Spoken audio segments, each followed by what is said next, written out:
விழுப்புரத்தில் மத்திய அரசை கண்டித்து அதிமுக சார்பில் நடைபெற்ற போராட்டத்தின் போது மின் கம்பங்களிலிருந்து மின்சாரம் திருடப்பட்டதாக குற்றச்சாட்டு எழுந்தது.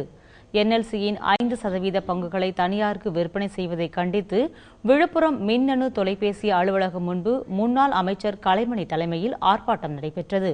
இதில் ஒலிபெருக்கி பயன்படுத்துவதற்காக மின் கம்பங்களில் இருந்து ஒயர் மூலம் மின்சாரம் எடுக்கப்பட்டதாக அப்பகுதி மக்கள் தெரிவித்தனர்.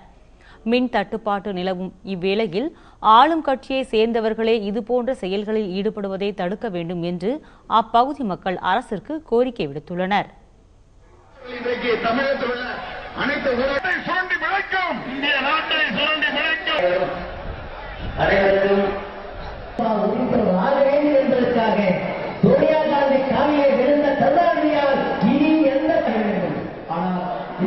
இந்த மாசம் ஜூலை மாசம் பாராளுமன்றம் கூட இருக்கிறது.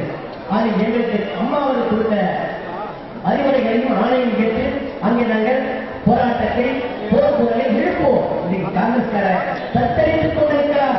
எந்த கூட்டணி தமிழக முடியல, அம்மாவட்ட வைக்க முடியாது சொல்லிட்டாங்க. பிஜேபி காங்கிரஸோட கூட்டணி கிடையாது. அதிமுக தனித்து போட்டியிட்டு நான் சொல்லியிருக்கிறார் என்றால் மக்கள் நாடி துடிப்பை பிடித்து பார்த்து உணர்ந்த டாக்டர் புரட்சி அம்மா அவர்கள் தமிழ்நாடு புதுச்சேரி சேர்த்து 40